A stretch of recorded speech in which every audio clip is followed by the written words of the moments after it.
Assalamualaikum warahmatullahi wabarakatuh. Selamat datang kembali di channel Pen Invasion, channel yang menyuguhkan video cerita bergambar seputar misteri. Simak terus video dari kami.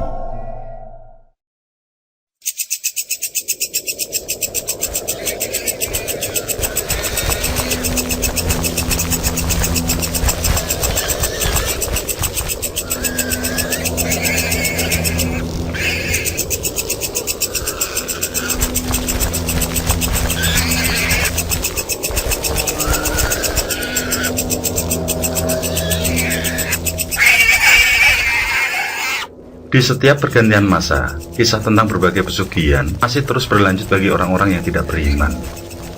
Iblis pun selalu menghasut dengan memberikan pilihan bagi calon sekutunya. Bukan hanya di satu wilayah, namun di beberapa daerah, kisah tentang pesugihan seperti tiada habisnya. Itu pula yang terjadi di kawasan tempat tinggalku. Bahkan, hal buruk juga menimpa kakakku, yang pada saat itu Kak Rini duduk di bangku SMK swasta. Sedangkan aku sendiri bersekolah kelas 2 SMP. Kisah ini berlangsung di tahun 2006 silam. Calon Tumbal Ngepet oleh Kiki Sadega.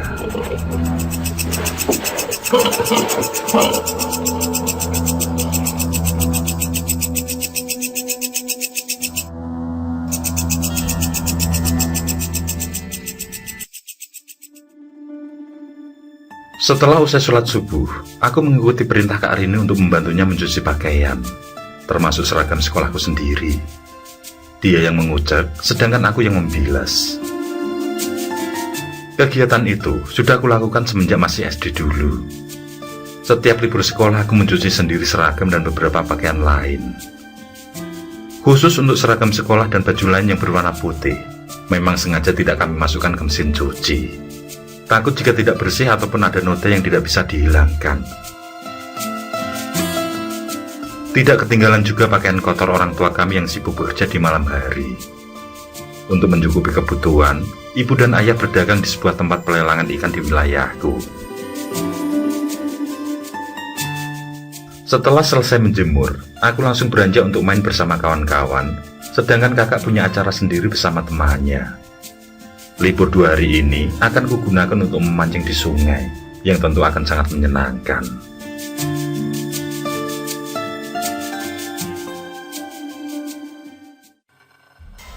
Di keesokan harinya, Kak Rini baru ingat kalau jemuran kemarin lupa diangkat. Mungkin saja kemarin dia sibuk dengan kegiatannya. Langsung saja, dia beranjak menuju pekarangan untuk mengangkat semua pakaian. Terlihat sebagian yang berada di sisi kanan sudah tidak ada, yang mungkin sudah diambil oleh ibu. Sedangkan yang sebelah kiri, di sekitar pohon nangka masih tampak berjajar. Kak Rini terheran ketika melihat seragam sekolahnya kotor, seperti bekas mengelap kaki. Nodanya itu merupakan tanah merah, yang jelas bukan karena terjatuh. Sedangkan tanah di daerahku adalah tanah yang berwarna kehitaman. Anehnya, hanya seragam kakak saja yang kotor, sementara yang lain tidak ada noda sama sekali.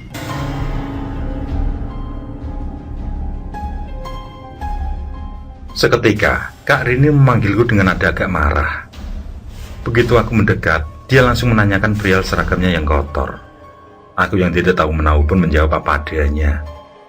Dengan muka ditekuk, Kak Rini mengambil baju seragamnya untuk dicuci lagi. Sedangkan aku disuruh membawa pakaian yang lain untuk dibawa masuk.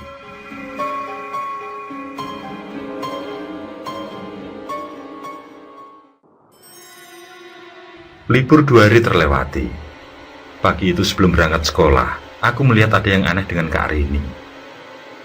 Mukanya agak pucat dan malas untuk sarapan. Ketika aku tanya kesehatannya, dia menggeleng pertanda tidak ada apa-apa. Tapi aku tahu bagaimana Kak Rini. Aku pun menyuruhnya untuk beristirahat jika memang sedang tidak enak badan. Tetap saja dia bergeming dan berucap kalau kondisinya sehat. Aku menghela nafas sebelum kami beranjak ke sekolah.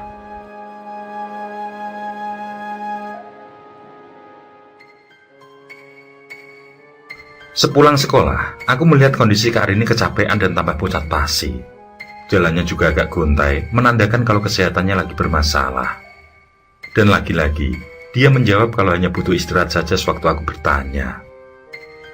Setelah Kak Arini masuk ke kamar, aku pun beranjak untuk mengerjakan tugas di rumah kawan.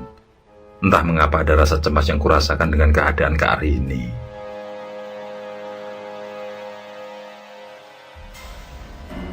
Sore hari saat pulang, aku langsung menengok ke kamar Kak Arini. Raut wajahnya masih pucat dan masih terbaring lemas. Aku bertanya pada ayah yang hendak keluar dari kamar Kak Arini. Beliau memberitahukan kalau Kak Arini sudah dibawa ke dokter dan tidak ada yang perlu dikhawatirkan dengan kondisinya. Aku merasa agak lega dengan jawaban ayah. Sejenak kemudian, aku pun kembali ke kamar untuk persiapan mandi. Setelah mandi dan menunaikan sholat asar, aku mendekat pada ibu yang memanggilku. Dengan curiga, beliau bertanya, apakah aku masuk ke kamarnya dan mengambil uang yang disimpan? Aku menjawab kalau tidak tahu tentang kehilangan uang tersebut. Aku memang masuk ke kamarnya, tapi hanya sekedar meminjam sisir karena sisirku hilang entah kemana. Sejenak ibu terdiam. Tidak biasanya ibu kehilangan sesuatu, apalagi uang. Mungkin ibu berpikir tentang siapa pelakunya. Sesaat kemudian, ibu menyuruhku untuk kembali ke kamar.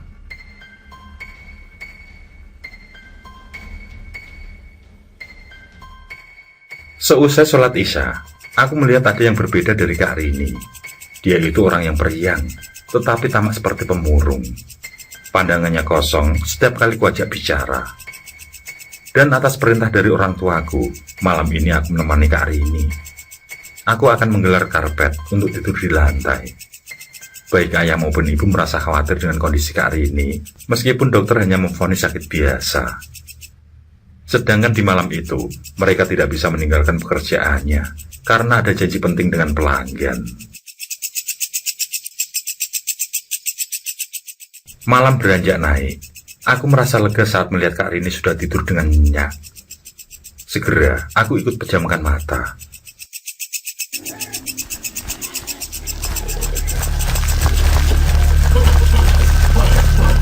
Pada saat belum sepenuhnya tertidur, samar-samar aku mendengar suara derap kaki dari luar rumah. Disusul kemudian suara sengau selayak binatang babi yang sangat riuh.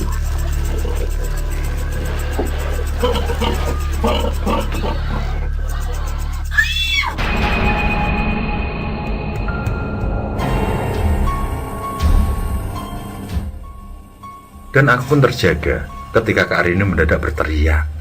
Segera aku bangkit dan mendekat padanya yang sudah terbangun. Nafasnya tersengal, matanya melotot di sela aliran keringat yang membanjiri wajah. Aku yang menjadi panik, segera mencoba menenangkan Kak Arini dengan memberinya segelas air putih. Akan tetapi dia menolak. Setelah mulai tenang, Kak Arini kembali membaringkan tubuhnya. Namun matanya masih menatap kosong pada langit-langit rumah. Ada raut ketakutan di mimik wajahnya.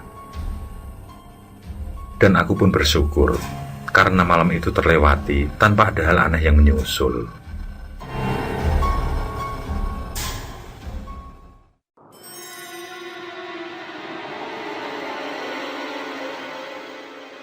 Di keesokan hari, aku menceritakan kejadian semalam pada orang tuaku. Tapi Kak Arini tetap bersekolah meskipun dilarang oleh ayah dan ibu. Dia yang belum pulih benar memberi alasan kalau ada hal penting yang akan dibahas dengan teman-temannya. Hal itu membuat ayah dan ibu tidak bisa melarang lagi. Mereka berharap kondisi Kak Arini akan segera membaik nanti. Ternyata Kak Arini membahas keberangkatannya untuk pergi bersama teman-teman ke sebuah villa di area Puncak Bogor. Hal itu diungkapkan ketika pulang sekolah dengan meminta izin pada ibu. Memang kondisinya terlihat sudah membaik. Namun aku melihat ada yang berbeda darinya. Semoga ini hanya perasaanku saja, batinku.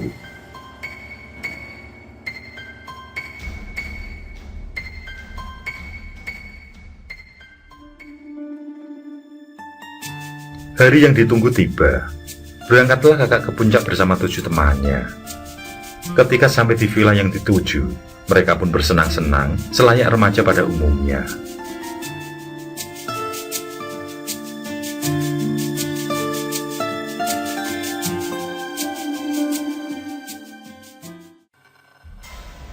Namun kawan-kawannya merasa ada yang berubah atas diri Kak Rini. Dia cenderung murung dan tidak bisa ceria seperti biasa. Yang paling aneh adalah ketika Kak Rini mendadak tidak suka dengan makanan berbahan daging. Padahal biasanya dia sangat suka bakso atau sosis.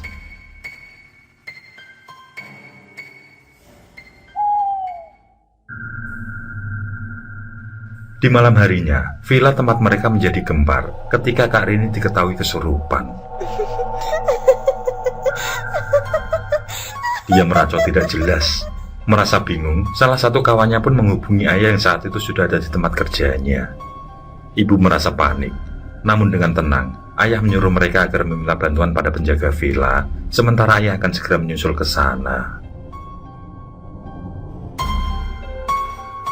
Setelah telepon ditutup, ayah dan ibu langsung berpamitan pada partner kerja dan bergegas menuju pulang.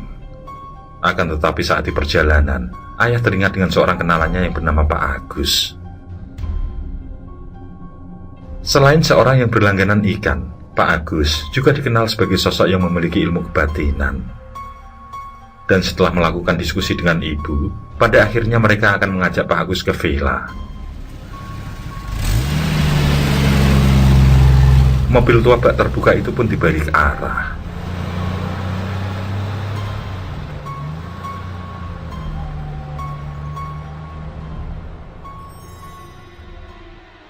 Kebetulan, Pak Agus berada di rumah sedang bersantai. Kedatangan ayah dan ibu langsung disambut, yang kemudian mengutarakan niat mereka untuk minta bantuan, agar Kak Rini terhindar dari hal buruk. Dengan tenang, Pak Agus menyuruh agar mereka menghubungi teman Kak Rini. Dia akan langsung berbicara lewat ponsel saja.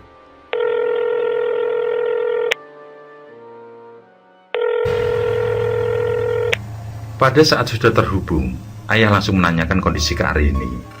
Dan ketika tahu kalau belum ada perubahan meski sudah dilakukan tindakan, kemudian ponsel diserahkan pada Pak Agus. Tanpa banyak tanya, Pak Agus menyuruh agar didekatkan pada telinga Kak Rini.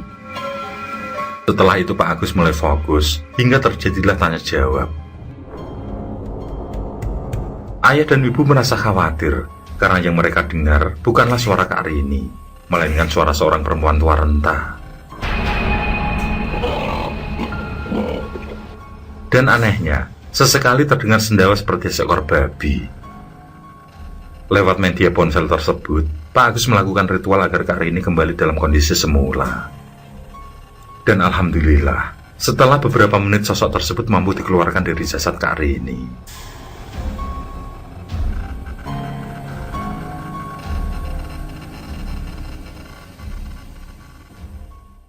Jemput dan bawalah ke sini putrimu itu, ucap Pak Agus, yang kemudian ayah dan ibu mengucap terima kasih lalu berpamitan. Penjemputan dilakukan, lalu Kak Rini langsung dibawa ke rumah Pak Agus meski menjelang dini hari.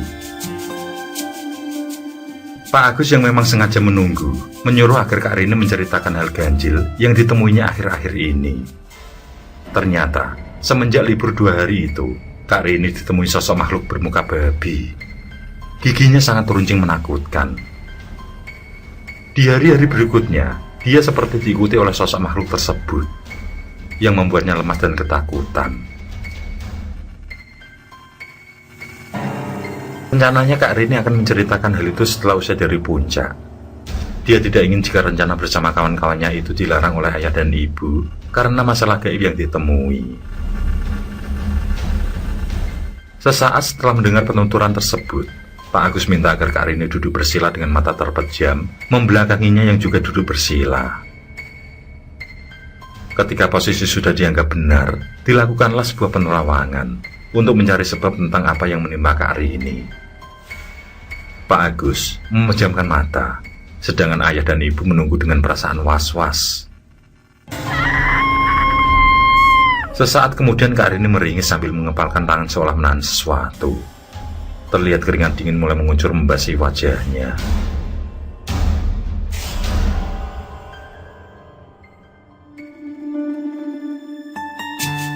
Semua merasa bersyukur karena proses ritual berjalan tanpa hambatan. Setelah Kak Rini membaur bersama ayah dan ibu, kemudian Pak Agus menceritakan tentang apa yang dia temui saat menerawang tadi. Menurut Pak Agus, ada satu warga yang melakukan satu pesugihan dengan menumbalkan seorang gadis.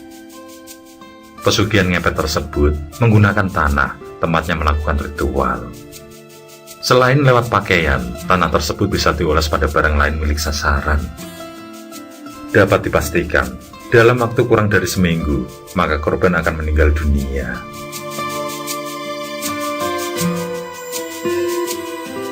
Beruntunglah, Tuhan masih melindungi Kak Rini sampai 3 hari setelah menjadi sasaran. Di akhir penjelasannya, Pak Agus menyuruh agar seragam Kak Rini yang terkena tanah tersebut dibakar saja. Dia sendiri akan memantau dari rumah, karena hari ini akan pergi ke luar kota sampai 3 hari ke depan. Dengan tegas, Pak Agus juga akan bertindak, bahwa dia akan melawan dan mengusir pelaku pesugihan itu. Jika dibiarkan, maka akan ada tumbal lain yang pasti lebih dari 1 orang.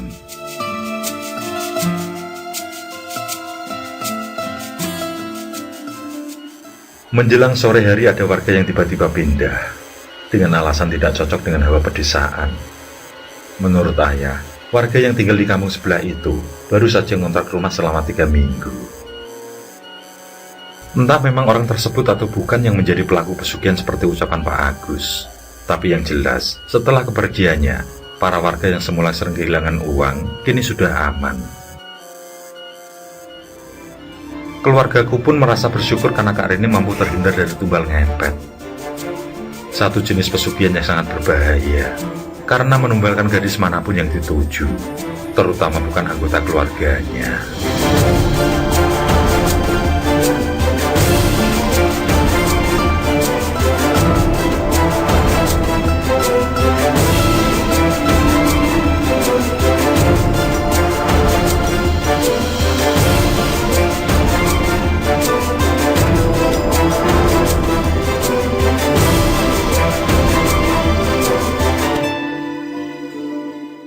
Oke, terima kasih.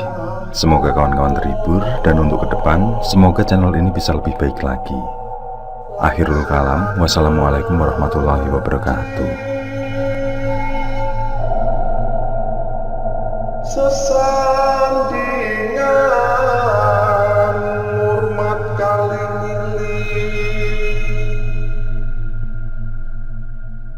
lakukan di kasane